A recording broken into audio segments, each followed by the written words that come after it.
Hi, my name's John Dick, and I'm here to explain to you how unarmed combat works in Scum.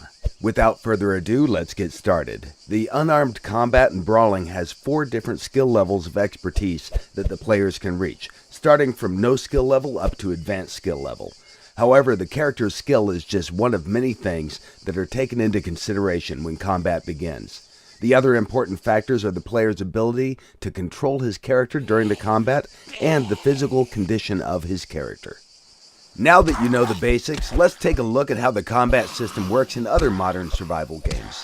For this, we created a simulation of the type of unarmed combat that you can find in practically every survival game available on Steam.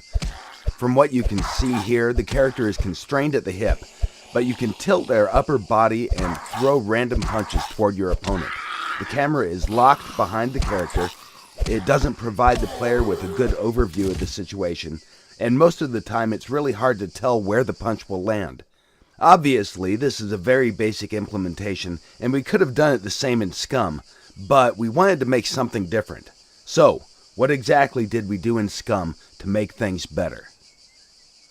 First, we wanted to find out the best way to fit martial arts in Scum's gameplay mechanics, and we quickly realized that the angle of the camera has to be changed.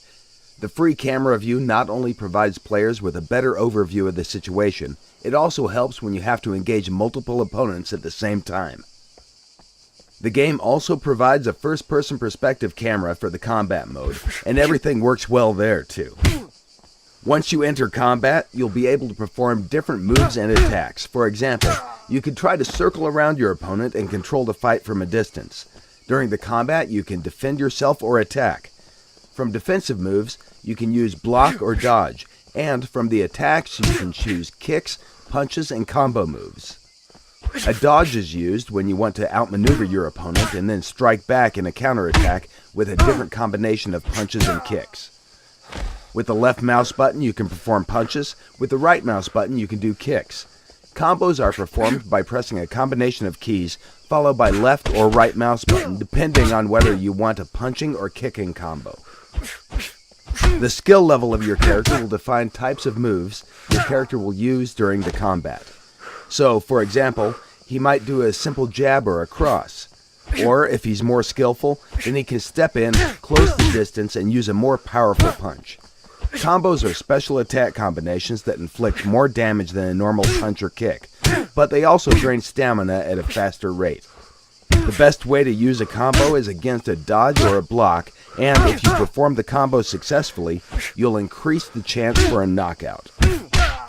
Along with the skill level, the character's attributes will also influence the outcome of the fight. Strength, constitution, and dexterity are attributes that the player chooses during the character creation process. But once the game starts, these parameters will gradually change depending on the character's diet, metabolism level, actions players take, and overall health status of the character. That will, of course, be reflected on the character's speed, endurance, and strength during the battle. With proper diet and workout, it's possible to boost all these attributes to their maximum values.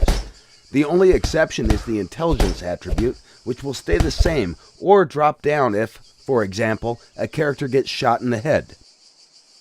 In the current presentation, you can see different skill levels and how they will be represented in the game.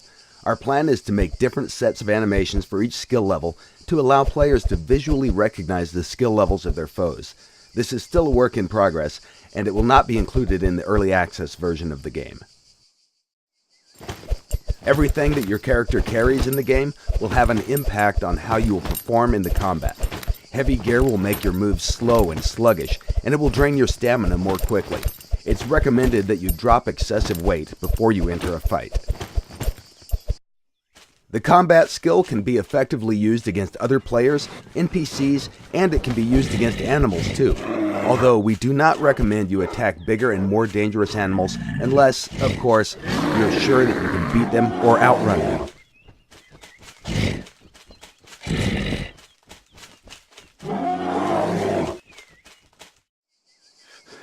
In short, these were the basics about Scum unarmed combat skill, and everything you saw is still a work in progress. We aim for further optimization of the combat process to make it more fluid and enjoyable. Future plans are to replace mocaps with more realistic animations.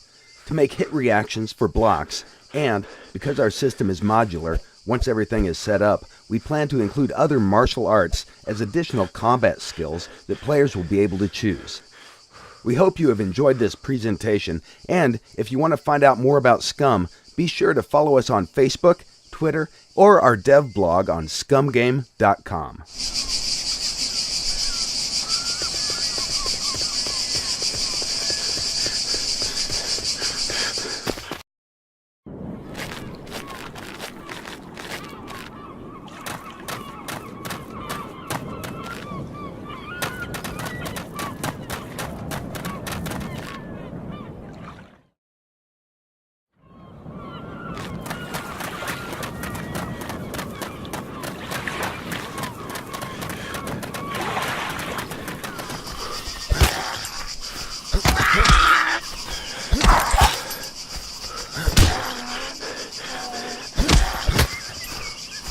Ugh!